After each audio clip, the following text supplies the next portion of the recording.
Welcome to the Radical Lifestyle Podcast, brought to you by Generation to Generation, where you'll be inspired by the past, equipped for the present, and prepared for the future as we engage in conversations with people from around the world.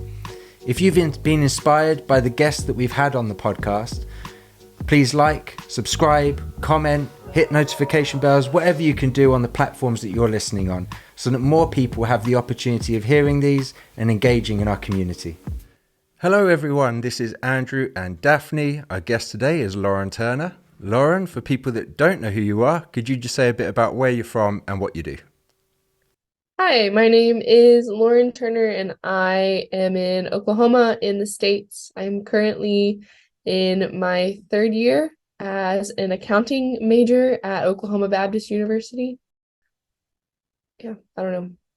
No, that's fine. Why accounting? I mean, I cannot personally imagine doing anything worse than accounting. I mean, our household tension rises majorly every month when we have to do the accounts. So convince me why on earth you would do accounting.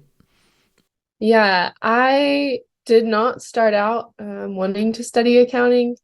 And even when a couple of people mentioned it to me, I was very against the idea of accounting, particularly because there seems to be like a stereotype that goes with accountants that they just sit at their desk all day and they don't really interact with people. And I'm a very social person and like being around people. And so I thought, no, I can't do that. But since coming to school, one of the things I've really wanted to do that the Lord has placed on my heart is to be able to do financial work for a nonprofit or a ministry or something in that sphere. And so starting out, my major was a cross-cultural ministry major with a little bit of a business emphasis. And then through that, I took an accounting class and my professor suggested that I switch to accounting because he could tell that I enjoyed it and it made sense to me. And the more that I thought about it after he said that, I realized that he actually was right. And I did like accounting. And I can even think back to growing up and I would help my dad with different things related to the numbers and the budget and the money. And my dad actually explained the gospel to me in terms of a bank reconciliation statement. And the moment that I really put those things together as a sophomore in college was when I was like, oh, actually, this is the thing that I really love doing and can meet a need in the kingdom. Because as much great work as there is in so many nonprofits and things like that, everyone needs someone to help them with their budget. And that's just a way to be a good steward of what God has given us. Yeah. We can vouch for that. Yeah, and like my mum said, my co-host, I mean, when we have to do our accounts, the stress in our house goes through the roof. If we've got interns with us, we normally say to them that day, you might want to go to the local coffee shop and just chill out there for the day, because it's not going to be very fun in our house. And then if you combine doing the accounts with having to book flights, I mean, that's a whole other ball game. You might need to move town for that situation. I think last time we were at your house, I even tried to convince you to start your own company. Like right off the bat, I was going, oh, that's a brilliant idea. There's lots of ministries that would love to just throw their accounts at you and let you deal with that stuff. And so you could just be inundated already with people for your own company, your own accounting firm. Am I selling this to you yet? You're still not convinced right now? I mean, maybe we'll see. We'll see what God has. Okay. So can you passed over very quickly how your dad explained the gospel in terms of accountancy.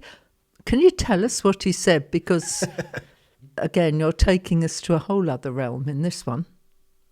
I'm trying to remember exactly how he described roughly. it, or broadly. Yeah. He talked about how when we have sinned, that creates like this deficit that we have basically. And so through that, when you're working like to reconcile a bank statement, you look at all of like the debits or like all of the deficits and then make sure that they match what you had, and that there's money to cover it. And so he basically just described of like how we had these deficits that we couldn't balance on our own. Like we didn't have enough to cover for that. And so then when Christ died on the cross, his sacrifice paid everything that we would need. And so then it like clears out and we don't have an unreconciled account anymore with the Lord, but we are brought into a place of like right standing with him. The accounting gospel. The accounting gospel. I might use that sometime, and people go, wow, that's brilliant, Daphne. Oh, yes. So can you give us a little bit of your pre-going to college background? Where did you grow up? Have you always, Christian family, non-Christian family? What's a little bit of your background? Sure. So I grew up in a home with some parents that really love the Lord and are really passionate about seeking him, and with 5 other siblings. I'm the oldest of 6. And we were homeschooled all growing up. So I really think that was really beneficial. One, towards having a greater knowledge of the Bible. My mom would often incorporate Bible readings or memorizing scripture into our daily classwork, and also just creating strong relationships with my family. We were together all the time, and my mom told us, like, you're going to be friends. Like, you don't have a choice. These are the people that don't leave. These are the ones you're stuck with. And so you get to be friends with them. And now it's been really sweet seeing the fruition of that, being away, not at home. My house is about an hour and a half from where I am at college. And so I have the chance to go home sometimes. And when I do, it's always such a fun reunion and chance to be back with them. Oh, I like that. You don't have a choice but to be friends with them. And we have seen the fruit of that, but there are not many families that would focus on that. They'd be very keen to get them out to be friends with other people, etc., but not focus on the friendship of siblings. Yeah. Where did the idea come from for you that you would like to get into accounting to be able to serve other ministries and help them with doing that? Because there's a lot of people in ministry that they would rather have other people deal with it so they can focus completely on what it is that God's asked them to do. So where did you get that idea? Where did that passion come from? Yeah, that's a really good question. I don't know for sure where it came from. I suppose I would say that was what God laid on my heart for the way that I can do ministry. I've always loved things that are very organizational, that are balanced and make sense, and everything has its place. And so that also fits into accounting. I've loved doing administrative work. In high school, my mom did some like directing at our homeschool group, and so I would help her just with some of the more administrative tasks that she needed done, because that was something I really enjoyed. And the first time I actually remember thinking, oh, maybe this is something I want to do in college or pursue further, was actually when I was in Israel with you guys.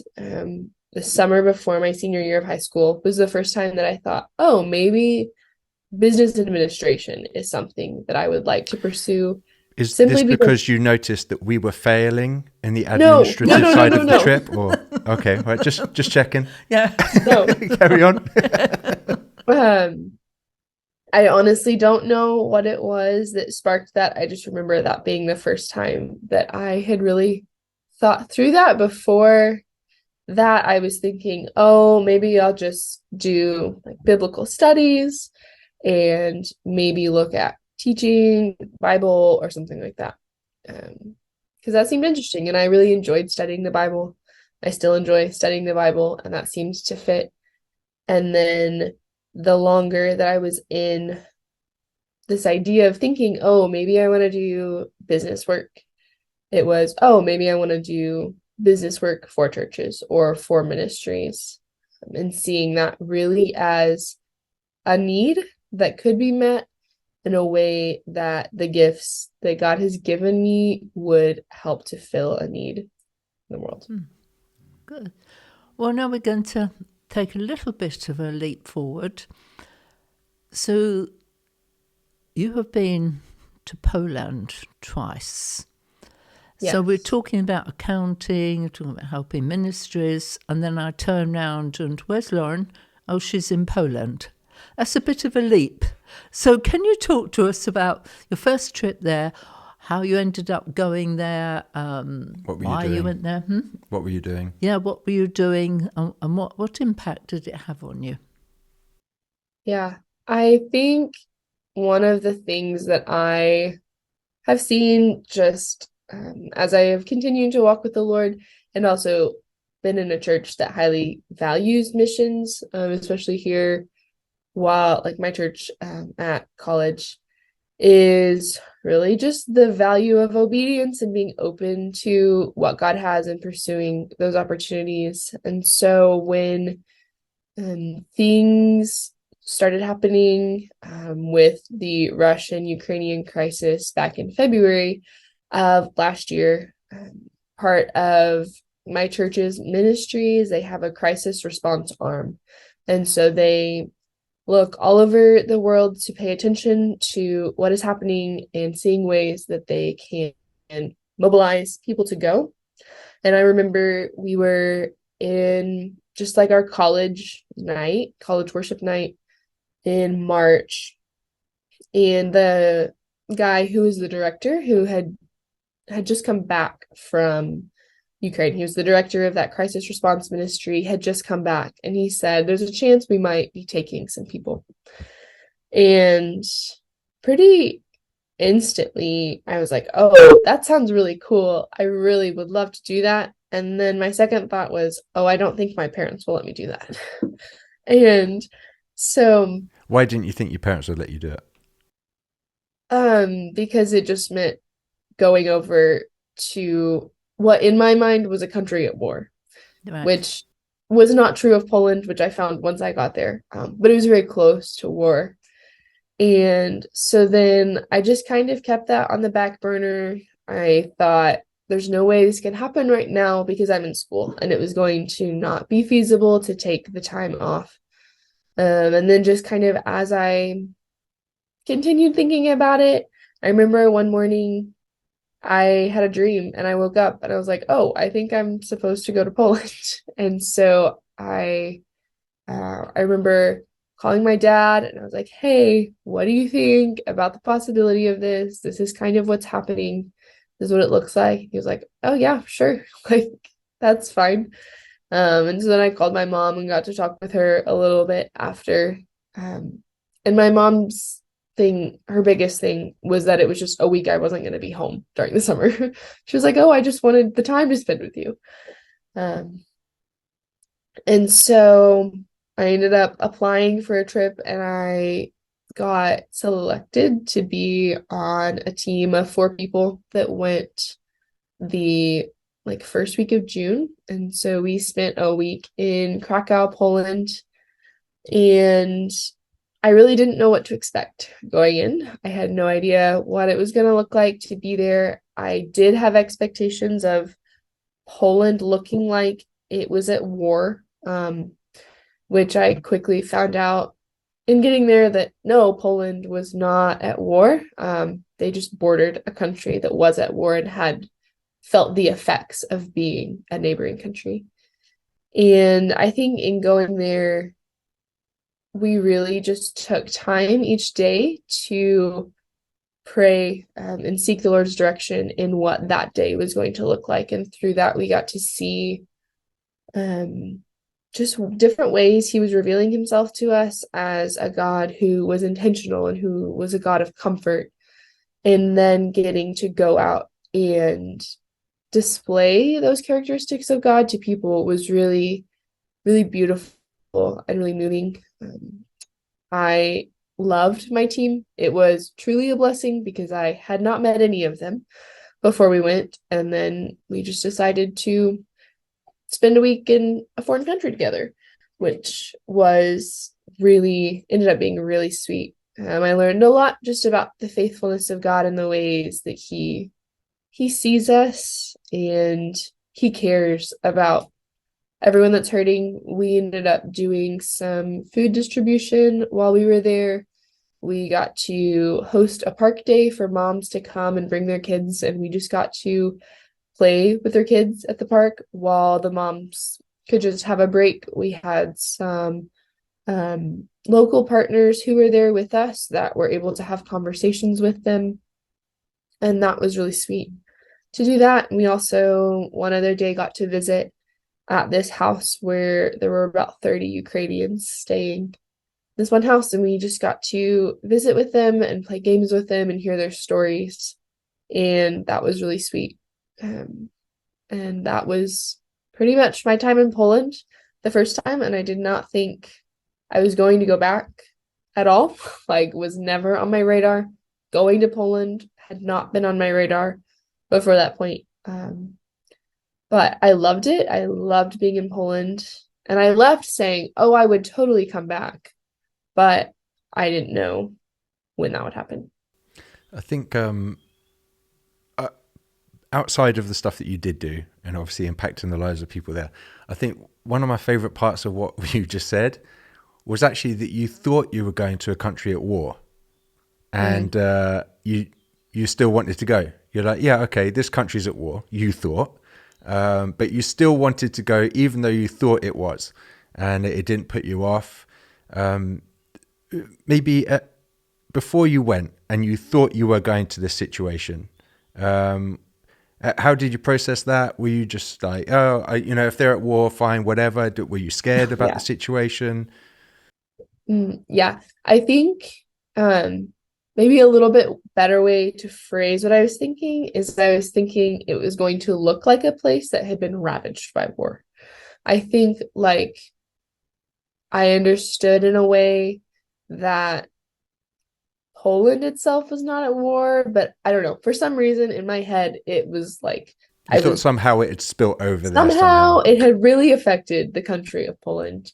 And I think through all of that, I was just pretty confident in the Lord's protection and like knowing that people have gone. Like, we'd had 4 or 5 other teams from our church go, and they'd all gone and come back. I think the moment where I had like the most hesitation in the whole process was like signing a hostage negotiation agreement thing for my church and the paperwork to go. And I was like, oh, like things are actually happening over there. So just press pause there a minute. Hostage agreement.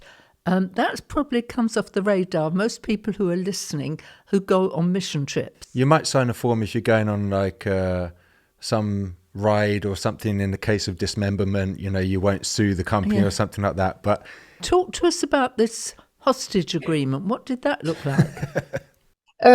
Basically, it was just saying that should something happen, the church was going to be the one who was in charge of the negotiations and the contact. The church has experience in hostage negotiation.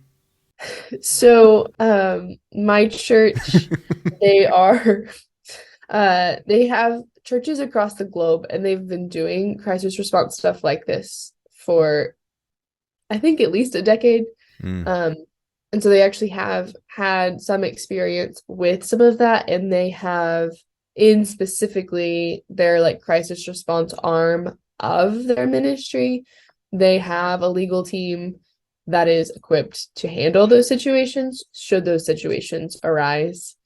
And so it's just one of the things that they have you do, and it's one of those, we don't really ever have to use this, but just in case we do, we want to make sure we know what protocol is for that. That's really good. Yeah, it's good to have it. I mean, given the times we're living in, the direction the world is going in, I think, other leaders that are listening to this, you might want to start putting together a hostage negotiation team for your churches. That might end up being a thing that a lot of churches might need to consider. I know that even for us as a ministry, we've got intelligence agencies, and I won't go into too much, but a lot of these kinds of people that are connected to us as well. So that's really interesting. So on one hand, you're signing this form away, like, ooh, okay, I don't know how I feel about this. But then on the other hand, you're going, well, they've got the personnel, maybe it makes me feel a bit more comfortable at the same time. Well, I should think that is as much for the parents as well, to stop them mobilising and doing this and doing that and creating chaos. It wasn't just for you. Well, anyway, sorry to stop at that little bit, but you're good. We haven't had a conversation where they've just I had to sign hostage. No, so we had to go into that. So I don't know. I interrupted you at that point. No, You you're had to sign this hostage thing. Yeah, so that was at a point where you were like, not sure how I feel about the situation.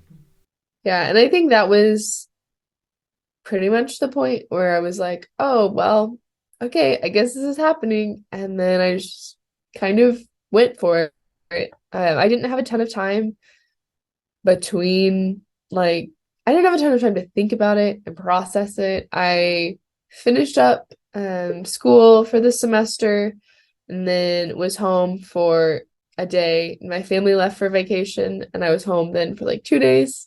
I went to a week of staff training for Worldview Academy, and then the day after I got back from that, I left for Poland. So it was just a lot of really quick transitions, and I don't think I completely processed what I was thinking about it, or really had time to really think about exactly what I was going into. I just felt pretty confident that that was where I needed to be, and so I went. So a lot of the times people think about culture shock when you go to a country, but we find that the bigger shock is actually when you go home from those places. For you, was the biggest shock when you got to Poland and saw the things that you did, or was it when you then went back to America? Yeah, I don't feel like the culture shock was very bad with Poland. It's very Western in a lot of things. And so I think it was a pretty natural transition, just like into our time there. And when I was there back in June, we stayed in a hotel. It felt pretty normal. It just felt kind of like I was just on a trip in the States. Things obviously were a little bit different, and not everyone spoke the language. I think that was probably one of the hardest things. But coming back, I don't really feel like I had a lot of culture shock. So it was more about the lives that you really were engaging with, which was the element which was very different to what you're used to, as opposed to the scenery and the landscape and the places you were staying in.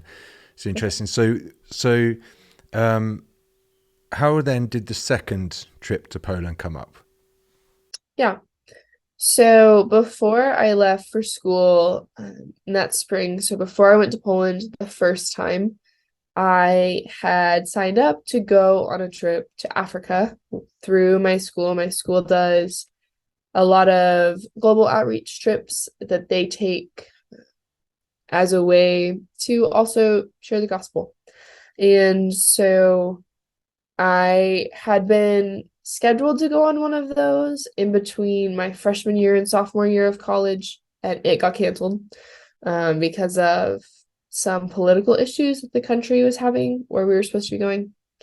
And so then I had applied again to go to a different country in Africa over our January break, because my school takes a 3-week January term for classes. So during that time, if you don't have to take a class, you can either be at home or they have some of these trips that they send out. And so I'd been back at school for probably about a week and a half over for the fall semester. And I hadn't heard any details about this other trip. And so I reached out to the team there and I said, could we possibly just meet to talk about some options or what this looks like, just some details? And I kind of had a feeling that trip was getting canceled because I just hadn't heard anything. And I go in and they said, so the trip didn't make, we didn't have enough people for it. So we have a couple of options for you. And I don't know if it was their first option or their second option, but they said we had a spot just open up on our team to Poland. over January. And immediately I said, oh, I would love to go back to Poland. Like, no thought. That was just how I felt. Like, oh, I would love to go back. Give me a hostage And form now. right. Um, and so I kept talking with them about it, and they were just sharing a little bit about what it was going to look like. And then they said the city specifically that they were going to, which was Krakow, which is where I had been in June. And I was like, oh, yeah, okay. I've been there before. I've done that. And so they said, you can take a couple of days and pray about it, and then we will make a decision from there. And I feel like as I was praying about it, the Lord just opened that door. And I was kind of going in with I'm going to be yes until you say no. And so I proceeded forward with that and ended up spending this time 3.5 weeks in Poland with 6 other university students, and then a husband and wife from our school also came with us for the first couple of weeks. And that trip looked a lot different than the first one. Most of our ministry while we were there this past time was working with Polish university students who were learning English, and building relationships with them, having conversations, taking people out to get coffee or meeting to go for a walk or whatever that looks like, just to get to know them, and through that to hopefully have a way to share the gospel and share the love of Christ with them. And so it was a very different trip. I do still love Poland, and I think it was a really sweet opportunity to get to interact a lot more with the Polish people than I did the first time I went, and just learn more about their culture and the things that they've done, and things that they've seen, which has been really cool to get to know and learn about. Now, what would you say to people, and we hear this a lot, people say, well, you know, there's enough need at home. You don't have to go rushing across the world. You know, you need to meet people where you're at home. It's almost a, you know, you're neglecting home because you're dashing off around the world.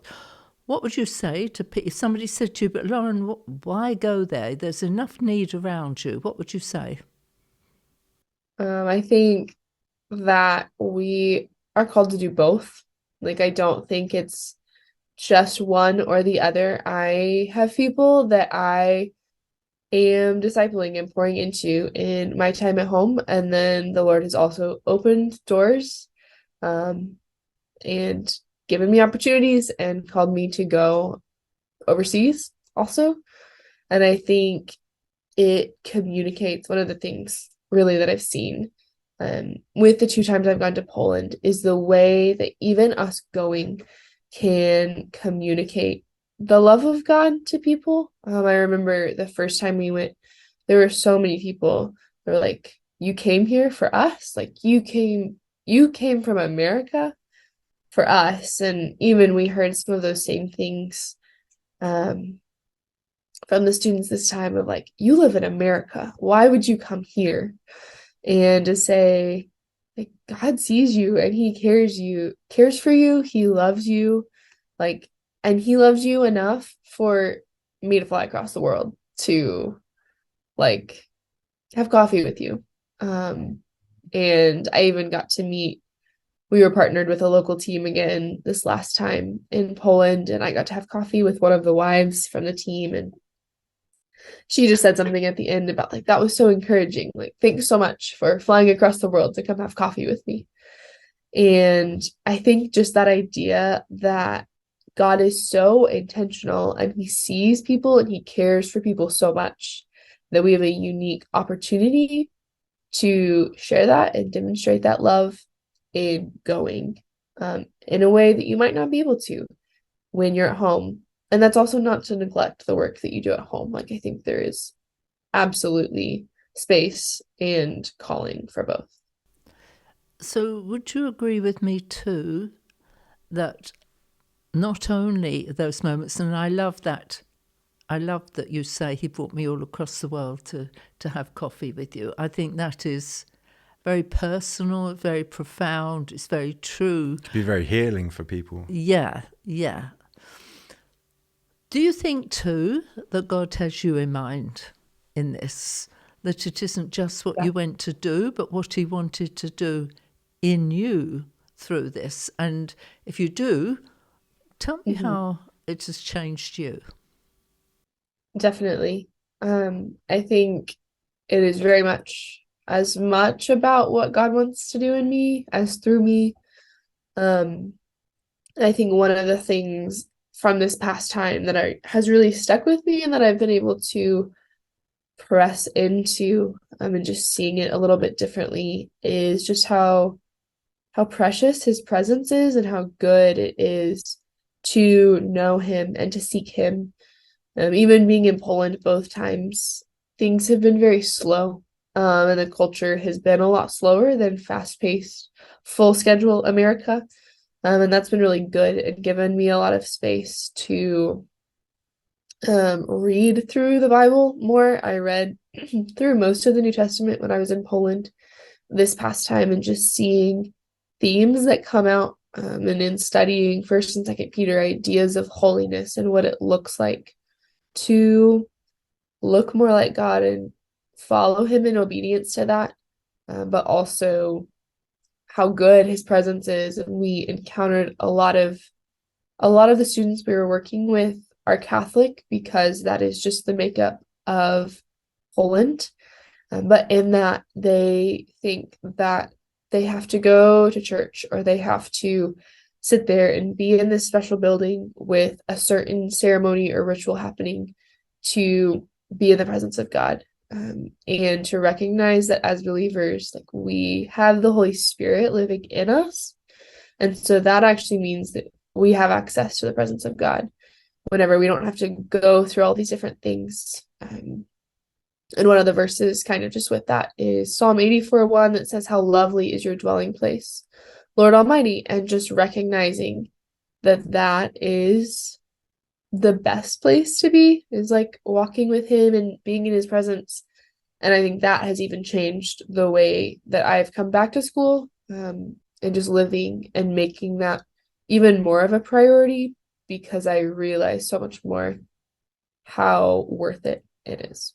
So missions isn't just the going, it's missions is from the inside out, not just from the outside. I love that. Yeah, I really like it. I like that your two trips, you went to the same country, but they were very different. And often for us, when we take young people out on missions, we like to take them to different places or go to experience different things. So for people that go, they're not just going to the same place all the time. We say, look, go and try lots of different things. And as you do that, it may be that you engage in a certain place or a certain issue, and then you go, oh, do you know what, I really feel like God's calling me to be involved there or in doing that. And so when you experience lots of things, it gives you a lot of options to have God speak to you and show you a direction for your own life. So for people listening, maybe take those opportunities. Maybe you've done the same mission trip every year. Why don't you switch it up? Go to a different country, go to a different situation, and give yourself these other experiences like you had the opportunity to have as well. So Lauren, thank you so much. We really appreciate you taking the time. It's been really good to hear some of your story, some of your journey in these trips. Hopefully it will encourage other people to go and have their own experiences as well doing these kinds of things. Yeah. Thanks, sure. Lauren. Thank you guys. It was great. Thank you for listening to this episode. Remember, if it inspired you, share it with others so we can see more people engaged in this community.